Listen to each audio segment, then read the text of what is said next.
प्यारे बच्चों, आज की कक्षा में आप लोगों का फिर से स्वागत है। आज हम वैज्ञानिक चेतना के वाहक चंद्रशेखर वेंकट रमन के चौथे भाग की चर्चा करेंगे। चौथे भाग या अंतिम भाग की चर्चा करेंगे। इस पाठ के पहले 3 भाग में हमने देखा कैसे चंद्रशेखर वेंकट रमन एक मेधावी छात्र से महान वैज्ञानिक बने। वहाँ तक पहुँचने के लिए उन्होंने किस प्रकार मेहनत की, कड़ी मेहनत की, लगन और निष्ठा के साथ काम किया। अपने संघर्षमय जीवन पथ पर आगे बढ़कर विज्ञान के क्षेत्र में कैसे महत्वपूर्ण योगदान उन्होंने दिया, उसकी जानकारी हमें प्राप्त हो चुकी है। अब आगे बढ़ते हैं आज के पाठ पर। तो समुद्री यात्रा के समय महान विज्ञानी रामन के मन में जो सवाल उठा था, उस पर उन्होंने शोध कार्य किया। उन्होंने अनेक ठोस रवेदार पदार्थ एवं तरल पदार्थों पर प्रकाश की किरण का प्रभाव का अध्ययन किया। वर्षों की कड़ी मेहनत तथा गहन परीक्षण के बाद वे निर्दिष्ट नतीजे पर पहुँचे। समुद्र का रंग नीला होने का कारण उन्होंने खोज निकाला। उनके मन में जो सवाल उठा था समुद्री यात्रा के समय कि समुद्र के जल का रंग नीला क्यों है, तो उस नीले रंग के जल के कारण उन्होंने खोज निकाला। उनकी यह खोज रमन प्रभाव के नाम से प्रसिद्ध है।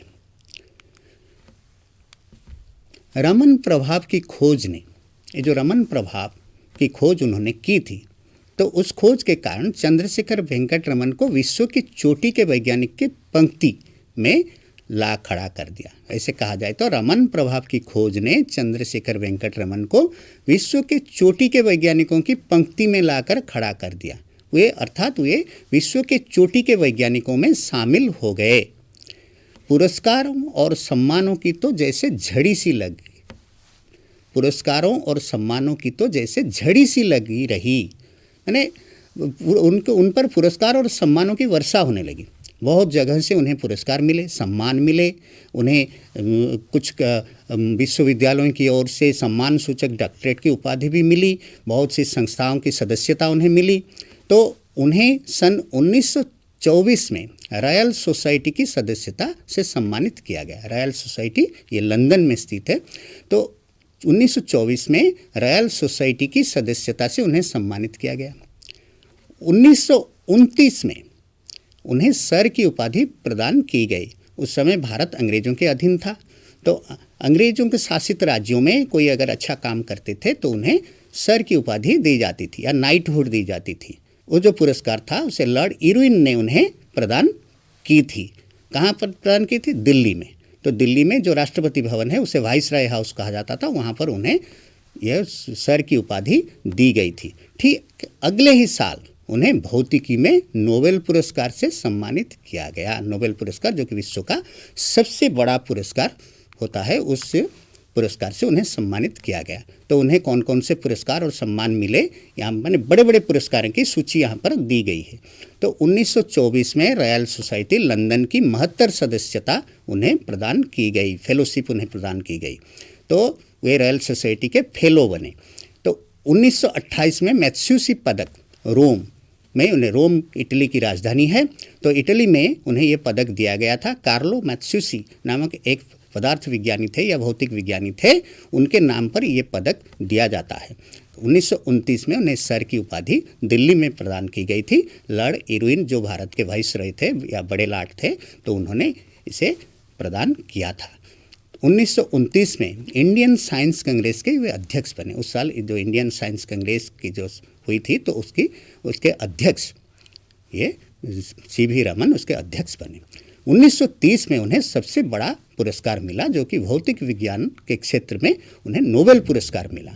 1930 में रॉयल सोसाइटी का ह्यूज पदक उन्हें मिला। जो रॉयल सोसाइटी की उन्हें सदस्यता मिली थी 1924 में, उनकी ओर से ह्यूज पदक उन्हें मिला। फिर 1941 में फ्रैंकलिन पदक, जो कि फिलाडेल्फिया इंस्टीट्यूट से उन्हें मिला। ये जो फ्रैंकलिन पदक है, जो संयुक्त राष्ट्र अमेरिका के जो पूर्व राष्ट्रपति थे बेंजामिन फ्रैंकलिन, तो उनके नाम पर ये पदक दिया जाता है, ये पुरस्कार दिया जाता था, जिसका आरंभ 1915 में हुआ था। उस साल सबसे पहले ये पुरस्कार मिला था थॉमस अल्वा एडिसन, जो कि बहुत बड़े विज्ञानी थे, उन्हें मिला था। और 1941 में ये पदक चंद्रशेखर वेंकट रमन को मिला।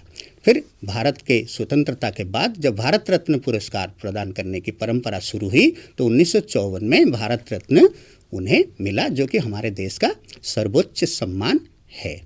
तो 1957 में उन्हें अंतर्राष्ट्रीय लेनिन पुरस्कार से नवाजा गया।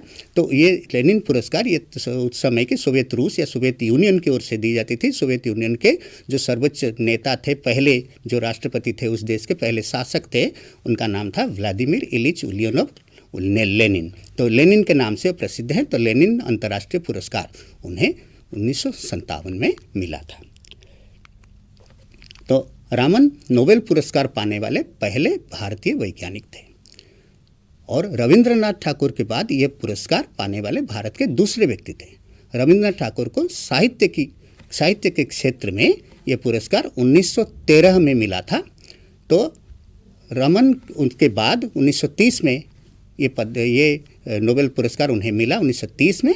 तो ये दूसरे भारतीय व्यक्ति थे जिन्हें ये पुरस्कार मिला था। पहले भारतीय वैज्ञानिक थे, लेकिन रविंद्रनाथ ठाकुर के बाद ये पुरस्कार पाने वाले वे दूसरे व्यक्ति थे। उनके बाद यह पुरस्कार भारतीय नागरिकता वाले किसी भी अन्य वैज्ञानिकों को अब तक नहीं मिला है। ये बड़ी दुख की बात है। लेकिन रमन को 1930 में मिला था और उसके बाद 90 साल अभी तक गुजर चुके हैं, लेकिन अभी तक भारतीय नागरिकता वाले किसी और वैज्ञानिकों को अब तक नहीं मिला है। भारत में जन्मे कुछ वैज्ञानिकों को मिला है, जैसे कि हरगोविंद खुराना, सुब्रमण्यम चंद्रशेखर और वेंकटरमन रामकृष्णन जैसे वैज्ञानिकों को यह पुरस्कार मिला है। उनके बाद भारत में जन्म लेने वाले हरगोविंद खुराना, सुब्रमण्यम चंद्रशेखर और वेंकटरमन रामकृष्णन जैसे वैज्ञानिकों को नोबेल पुरस्कार मिला है। परंतु नोबेल पुरस्कार प्राप्त करते समय ये तीनों अर्थात हरगोविंद खुराना, सुब्रमण्यम चंद्रशेखर और वेंकटरमन रामकृष्णन, ये तीनों भारत के नागरिक नहीं थे। तो इसलिए ये जो पुरस्कार अभी तक किसी और भारतीय नागरिकता वाले वैज्ञानिकों को नहीं मिला है। नोबेल पुरस्कार तो बाद में उनके बाद मदर टेरेसा को मिला है, अमर्त्य सेन को मिला है, अभिजीत बैनर्जी को मिला है, कैलाश सत्यार्थी जी को मिला है। तो लेकिन किसी भारतीय वैज्ञानिकों को नहीं मिला। भारतीय वैज्ञानिक तो मिला है, लेकिन भारत के नागरिकता वाले वैज्ञानिकों को उनके बाद नहीं मिला है। तो ये उनके लिए एक बड़ी उपलब्धि है।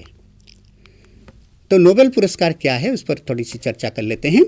ये अंतर्राष्ट्रीय स्तर का सर्वोच्च पुरस्कार है। इस साहित्य, भौतिक विज्ञान, रसायन विज्ञान, चिकित्सा विज्ञान, शांति सेवा तथा अर्थशास्त्र के क्षेत्र में महत्वपूर्ण कार्य के लिए ये पुरस्कार दिया जाता है। 1933 में स्वीडन में जन्मे अल्फ्रेड नोबेल इस पुरस्कार के संस्थापक थे। अल्फ्रेड नोबेल जिन्होंने डायनामाइट का आविष्कार किया था, वह बहुत बड़े वैज्ञानिक थे। उनके नाम पर यह पुरस्कार दिया जाता है। उन्होंने भी इसके लिए विपुल राशि प्रदान की थी, जिसके कारण हर साल 6 क्षेत्र में साहित्य, भौतिक विज्ञान, रसायन विज्ञान, चिकित्सा विज्ञान, शांति सेवा और अर्थशास्त्र के क्षेत्र में ये पुरस्कार दिया जाता है। 1901 ईस्वी से ये पुरस्कार देने की परंपरा शुरू हुई थी, लेकिन 1968 से अर्थशास्त्र का क्षेत्र इससे जोड़ा गया। तो अर्थशास्त्र में नोबेल पुरस्कार देने की परंपरा 1968 से शुरू हुई, लेकिन 1901 से ये पुरस्कार दिया जा रहा है। साहित्य के क्षेत्र में लिटरेचर, भौतिक विज्ञान फिजिक्स, रसायन विज्ञान केमिस्ट्री, चिकित्सा विज्ञान मेडिसिन, शांति या सेवा पीस एंड सर्विस तथा अर्थशास्त्र इकोनॉमिक्स के क्षेत्र में जो महत्वपूर्ण कार्य करने वाले लोग या संस्था को ये पुरस्कार दिया जाता है। नोबेल पुरस्कार ये अंतर्राष्ट्रीय स्तर का सर्वोच्च पुरस्कार है। तो चंद्रशेखर वेंकट रमन को अधिकांश सम्मान उस दौर में मिले जब भारत अंग्रेजों का गुलाम था। उन्हें मिलने वाले सम्मानों ने भारत को एक नया आत्मसम्मान और आत्मविश्वास दिया। लोगों के मन में आत्मविश्वास जागा, हमारा भारत पराधीन है तो क्या है, भारत परतंत्र में है तो क्या हुआ, लेकिन हमारे भारत में प्रतिभा की कमी नहीं है। तो लोगों में भारत को एक नया आत्मविश्वास, आत्मसम्मान मिला। भारत के लोगों में ये आत्मसम्मान जागा, आत्मविश्वास जागा, हम भी कुछ कर सकते हैं। तो विज्ञान के क्षेत्र में उन्होंने एक नई भारतीय चेतना को जागृत किया। किन्होंने जागृत किया? चंद्रशेखर वेंकट रमन ने। आज़ादी के बाद उन्हें भारत रत्न और लेनिन पुरस्कार मिले थे। यहाँ भारत रत्न का एक पुरस्कार का एक चित्र दिया गया है। तो आज़ादी के बाद भारत रत्न उन्हें 1954 में दिए गए। उसी साल इसको इस पुरस्कार देने की परंपरा शुरू हुई थी और 1957 में लेनिन पुरस्कार उन्हें मिले थे सोवियत रूस से। यहाँ पर 3 बड़े व्यक्तित्वों का चित्र दिया गया है, महान व्यक्तियों का चित्र दिया गया है। एक है सी राजगोपालचारी, चक्रवर्ती राजगोपालचारी, सर्वपल्ली राधाकृष्णन और चंद्रशेखर वेंकट रमन। भारत रत्न हमारे देश का जो सर्वोच्च नागरिक सम्मान है, इसे प्रदान करने की परंपरा 1954 में ही शुरू की गई थी। उस साल चक्रवर्ती राजगोपालचारी, सर्वपल्ली राधाकृष्णन और चंद्रशेखर वेंकट रमन को भारत रत्न से सम्मानित किया गया था। तीनों ही महान व्यक्तियों का जन्म तत्कालीन मद्रास राज्य में हुआ था या अब के तमिलनाडु राज्य में हुआ था। है ना एक अनोखी बात। ये तीनों भारतवर्ष के महान विभूति हैं, तो इन्हें पुरस्कार देकर भारत रत्न सम्मान देने की परंपरा शुरू हुई थी। ये देश का सर्वोच्च नागरिक सम्मान है। इसके बाद आता है पद्म विभूषण, पद्म भूषण और पद्मश्री की उपाधि भारत सरकार की ओर से दी जाती है। तो भारतीय संस्कृति से रमन को हमेशा ही गहरा लगाव रहा। उन्होंने अपनी भारतीय पहचान को भी हमेशा अक्षुण्ण रखा। वो इतने बड़े वैज्ञानिक बन गए, लेकिन उनके मन में गर्व अहंकार कुछ नहीं था। वे भारतीय वेशभूषा में हमेशा रहते थे, सर पर पगड़ी बांधते थे। अंतर्राष्ट्रीय प्रसिद्धि के बाद भी उन्होंने अपने दक्षिण भारतीय पहनावे जैसे धोती वे भी पहनते थे। तो प्रसिद्धि के बावजूद उन्होंने अपने दक्षिण भारतीय पहनावे को नहीं छोड़ा, उसे पहनना जारी रखा। वे कट्टर शाकाहारी थे, मांस मछली नहीं खाते थे तथा धूम्रपान और मदिरापान से सख्त परहेज करते थे। सिगरेट नहीं पीते थे, शराब नहीं पीते थे, तो सख्त परहेज करते थे, उससे दूर रहते थे। उनका जीवन सादगी से भरा हुआ था, सादा सीधा जीवन वे बिताते थे। तो उनमें ना तो गर्व, घमंड, अभिमान कुछ नहीं था उनके मन में। सबसे मिलते जुलते थे, हंसते हुए बातें करते थे। रामन जब नोबेल पुरस्कार प्राप्त करने स्टॉकहोम गए तो उस समय का एक वाकया अब हम इस पर चर्चा करेंगे। तो स्टॉकहोम जब गए, स्टॉकहोम स्वीडन की राजधानी है, वहाँ से नोबेल पुरस्कार दिया जाता है। तो वहाँ उन्होंने शराब पीने से मना कर दिया। यह देखकर एक वैज्ञानिक ने परिहास में उनसे कहा, मजाक में उनसे कहा, तो उन्होंने जब शराब पीने से इनकार कर दिया, इनकार का अर्थ अस्वीकार कर दिया या मना कर दिया, तो एक वैज्ञानिक में परिहास में उनसे कहा, रमन ने तो अल्कोहल पर रमन प्रभाव का प्रदर्शन कर हमें आह्लादित करने में कोई कसर नहीं छोड़ी। अब रमन खुद पर अल्कोहल के प्रभाव का प्रदर्शन करने से परहेज क्यों करते हैं? तो इसका मतलब है रमन ने जो रमन इफेक्ट, जो रमन प्रभाव का अध्ययन किया था, तो उस अल्कोहल पर उन्होंने शोध कार्य किया था। अल्कोहल पर सूर्य की किरण या जो प्रकाश की किरणें का प्रभाव कैसा रहता है, प्रदर्शन करते, लेकिन अपने ऊपर वो अल्कोहल का प्रभाव कभी नहीं प्रदर्शन करते थे, अर्थात उससे परहेज करते थे। है ना बहुत मज़ेदार बात। तो चंद्रशेखर वेंकट रामन का व्यक्तित्व सिर्फ प्रयोगों और शोध पत्र लेखन तक ही सीमित नहीं था। चंद्रशेखर वेंकट रमन का व्यक्तित्व सिर्फ प्रयोगों या शोध कार्य, शोध पत्र लेखन वहाँ तक सीमित नहीं था, या वैज्ञानिक कार्य तक सीमित नहीं था, उसमें सिमटा हुआ उनका कार्य नहीं था। उनके अंदर एक राष्ट्रीय चेतना थी। वो अपने देश से बहुत प्यार करते थे। देश में वैज्ञानिक चेतना का विकास हो, इसके लिए वे बहुत कार्य भी उन्होंने किया था। वे देश में वैज्ञानिक दृष्टि और चिंतन के विकास के प्रति समर्पित थे। देश में कैसे वैज्ञानिक दृष्टि जागृत हो, वैज्ञानिक चिंतन का विकास हो, उसके प्रति उन्होंने अपने आप को समर्पित कर दिया था। भारतीय होने के नाते वे गौरव का अनुभव करते थे। वे ये नहीं सोचते थे कि हमारा भारत गरीब है, तो यहाँ मैंने वे उनमें कोई हीन भावना उसके लेकर अपने देश को लेकर कोई हीन भावना उनके मन में नहीं थी। सिमटा हुआ का मतलब है सीमित, चिंतन का मतलब है विचारधारा या मनन। रमन को अपने शुरुआती दिन हमेशा याद रहे थे। शुरुआती दिनों में उन्होंने कैसे परेशानी का सामना किया था, जब उन्हें ढंग के प्रयोगशाला और उपकरणों के अभाव में काफ़ी संघर्ष करना पड़ा। जो कलकत्ता के बो बाजार में जो प्रयोगशाला थी उसमें जाकर वे काम चला उपकरण से अपना शोध कार्य करते थे। तो इसलिए जब उन्होंने नोबेल पुरस्कार उन्हें मिला तो उन्होंने एक अत्यंत उन्नत प्रयोगशाला और शोध संस्थान की स्थापना की। नोबेल पुरस्कार से मिली विपुल राशि से यह प्रयोगशाला सामने आई, जिसका चित्र यहाँ पर दिया गया है, जो बेंगलोर में स्थित है और उन्हीं के नाम पर इसका नाम भी रखा गया है। इसका नाम है रमन रिसर्च इंस्टीट्यूट। ये रमन रिसर्च इंस्टीट्यूट के नाम से जानी जाती है। तो भौतिक शास्त्र में अनुसंधान को बढ़ावा देने के लिए उन्होंने तो रमन रिसर्च इंस्टीट्यूट की स्थापना की। उसके साथ उन्होंने इंडियन जर्नल ऑफ फिजिक्स नामक शोध पत्रिका भी प्रारंभ किया। इंडियन जर्नल ऑफ फिजिक्स ये एक शोध पत्रिका है, अर्थात गवेषणा संबंधी पत्रिका है, वैज्ञानिक गवेषणा। तो अपने जीवन काल में उन्होंने सैकड़ों शोध छात्रों का मार्गदर्शन किया।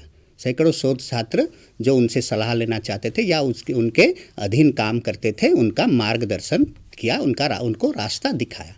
जैसे एक दीपक से कई दीपक जल उठते हैं, वैसे ही उनके शोध छात्रों ने आगे चलकर काफ़ी अच्छा काम किया।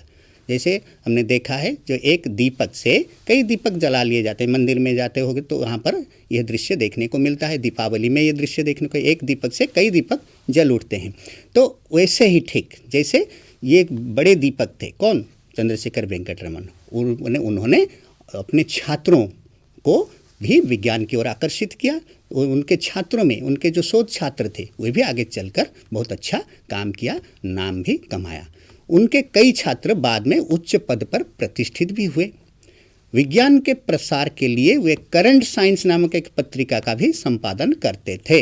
इंडियन जर्नल ऑफ फिजिक्स पत्रिका, शोध पत्रिका भी उन्होंने शुरू की थी, फिर और एक करंट साइंस नामक एक पत्रिका का संपादन भी वे करते थे। तो दीपक का मतलब है दिया, जैसे कि एक दिए से कई दिए जल उठते हैं, उसी तरह उन्होंने किया। और उनके काफ़ी छात्र, जो कई छात्र मैंने बड़े उच्च पद पर प्रतिष्ठित भी हुए। और रमन प्रभाव केवल प्रकाश की किरणों तक ही सिमटा हुआ न था। रमन प्रभाव केवल प्रकाश की किरणों तक ही सिमटा हुआ न था या सीमित न था। उन्होंने अपने व्यक्तित्व के प्रकाश की किरण से पूरे देश को आलोकित कर दिया और प्रभावित कर दिया। चंद्रशेखर वेंकट रमन की मृत्यु 21 नवंबर सन 1970 को हुई। तब उनकी आयु थी 82 वर्ष। 82 वर्ष की आयु में उनका देहांत हो गया। तो रमन वैज्ञानिक चेतना और दृष्टि की साक्षात प्रतिमूर्ति थे। उन्होंने हमें हमेशा ही यह संदेश दिया कि हम अपने आसपास घट रही विभिन्न प्राकृतिक घटनाओं की छानबीन एक वैज्ञानिक दृष्टि से करें। जो छोटी छोटी घटनाएं घट रही है उसकी छानबीन भी हम वैज्ञानिक दृष्टि से करें।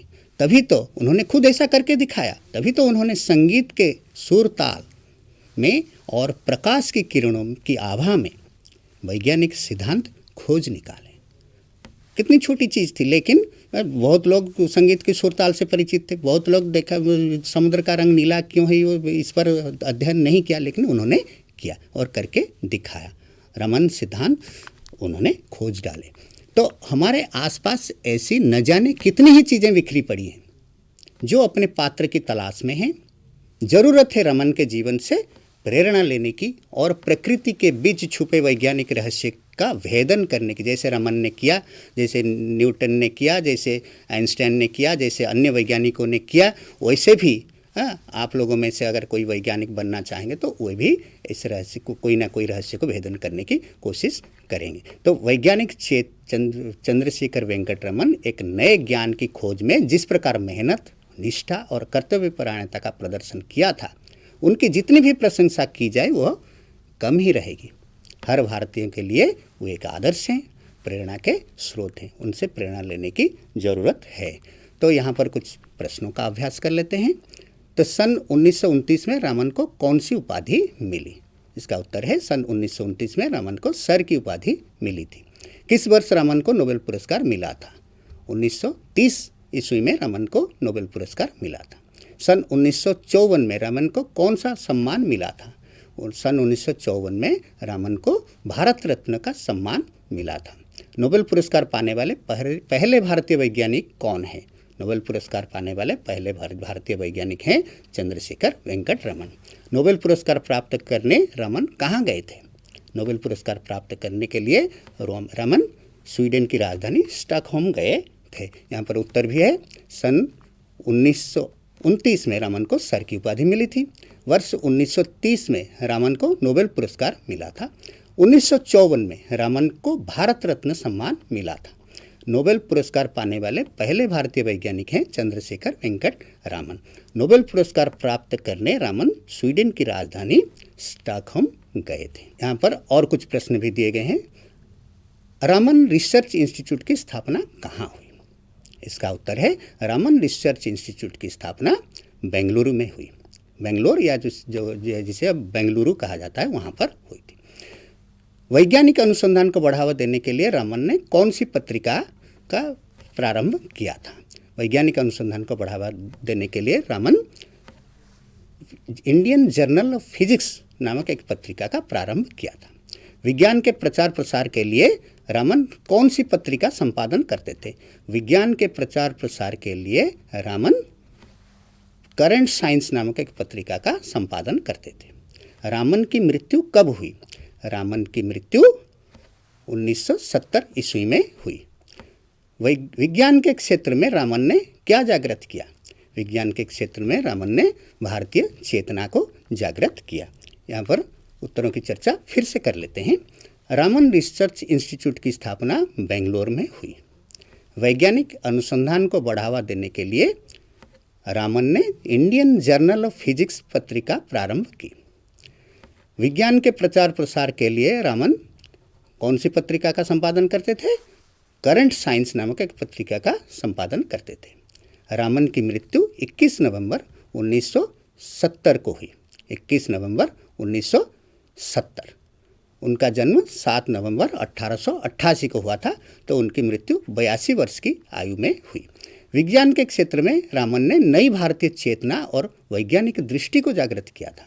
क्या जागृत किया था? विज्ञान के क्षेत्र में रमन ने नई भारतीय चेतना को जागृत किया था और वैज्ञानिक दृष्टि को जागृत किया था। यहाँ पर कुछ भाषा कार्य देख लेते हैं। यहाँ समानार्थी या पर्यायवाची शब्द। पंक्ति, पंक्ति का मतलब है कतार। उपाधि, उपाधि का पर्यायवाची शब्द है पदवी। पुरस्कार, पुरस्कार का पर्यायवाची शब्द है इनाम। दौर, दौर का अर्थ है समय। क्रम भी हो सकता है, लेकिन यहाँ पर समय के अर्थ में प्रयुक्त हुआ है। तो जिस दौर में ये पुरस्कार उन्हें मिला था तब भारत पराधीन था। चेतना, चेतना का मतलब है विवेक। हमेशा, हमेशा का मतलब है सदा या सर्वदा। मदिरा, मदिरा का समानार्थी शब्द है शराब। कसर, कसर का समानार्थी शब्द है कमी। दीपक, दीपक का पर्यायवाची शब्द है दिया। गुलाम, गुलाम का मतलब है दास, नौकर होता है। छानबीन, छानबीन का मतलब है शोध या अनुसंधान या खोज। ये छानबीन, इसका छानबीन का अर्थ है। तो इस पर फिर से देख लेते हैं, उत्तर को देख लेते हैं। पंक्ति, पंक्ति का अर्थ है कतार। उपाधि का अर्थ है पदवी। पुरस्कार का अर्थ है इनाम। दौर का अर्थ है समय, क्रम भी हो सकता है। चेतना का अर्थ है विवेक। हमेशा का अर्थ है सदा या सर्वदा। मदिरा का अर्थ है शराब। कसर का अर्थ है कमी। दीपक का अर्थ है दिया। गुलाम का अर्थ है दास या नौकर, लेकिन यहाँ पर अधीन के अर्थ में इसका प्रयोग हुआ है। जब भारत का जब उन्हें नोबेल पुरस्कार मिला था चंद्रशेखर वेंकट रमन को, तब भारत अंग्रेजों का गुलाम था, अर्थात अंग्रेजों के अधीन था। छानबीन, छानबीन का अर्थ खोज या अनुसंधान। तो अंत में हम पाठ का सारांश देख लेते हैं। रमन प्रभाव की खोज के लिए चंद्रशेखर वेंकट रमन को भौतिक विज्ञान में नोबेल पुरस्कार के साथ अनेक पुरस्कार और सम्मान मिले। हमारे देश का सर्वोच्च सम्मान भारत रत्न की उपाधि भी उन्हें मिली। इतने बड़े वैज्ञानिक होने पर भी रमन के मन में गर्व, अहंकार नहीं था। भारतीय संस्कृति से उन्हें गहरा लगाव था। वे हमेशा अपने दक्षिण भारतीय वेशभूषा में रहते थे। सरल जीवन और उच्च विचार, सिंपल लिविंग और हाई थिंकिंग, ये उनके जीवन का आदर्श था। रमन सिर्फ एक वैज्ञानिक ही नहीं थे, बल्कि वे वैज्ञानिक चेतना के वाहक भी थे। देश में विज्ञान के विकास के लिए उन्होंने अपने जीवन को समर्पित कर दिया था। बेंगलुरु में उन्होंने एक उन्नत शोध संस्थान की स्थापना की, जिसका नाम है रमन रिसर्च इंस्टीट्यूट। शोध पुस्तिकाओं का प्रकाशन भी उन्होंने किया, अनेक विद्यार्थियों का मार्गदर्शन भी किया। वे एक ऐसे व्यक्ति थे जो कि छोटी छोटी घटनाओं की छानबीन वैज्ञानिक दृष्टि से करते थे। इसीलिए तो वे संगीत के सुर ताल और प्रकाश की किरणों के अंदर ही वैज्ञानिक सिद्धांत खोजने में सफल हुए थे। तो वैज्ञानिक चंद्रशेखर वेंकट रमन ने नए ज्ञान की खोज में जिस प्रकार मेहनत, निष्ठा और कर्तव्यपरायणता का प्रदर्शन किया था, उनकी जितनी भी सराहना की जाए, जितनी भी प्रशंसा की जाए, वो कम रहेगी। प्रत्येक भारतवासी के लिए, भारत के प्रत्येक लोगों के लिए वे एक आदर्श व्यक्तित्व हैं तथा प्रेरणा के स्रोत हैं। विज्ञान के क्षेत्र में कार्य करने को इच्छुक हर विद्यार्थी को उनके जीवन से और उनके जैसे अन्य विश्वविख्यात वैज्ञानिकों के जीवन से जरूर प्रेरणा लेनी चाहिए। तो इनका अध्ययन करना चाहिए। वे सब वैज्ञानिक कैसे बड़े वैज्ञानिक बने, वे लोग कैसे बड़े वैज्ञानिक बने, इस पर उनकी किताब पढ़नी चाहिए और उससे प्रेरणा लेनी चाहिए। तो आज की कक्षा यहीं समाप्त होती है। आप लोगों को ढेर सारा प्यार, ढेर सारी शुभकामनाएं और बहुत बहुत धन्यवाद।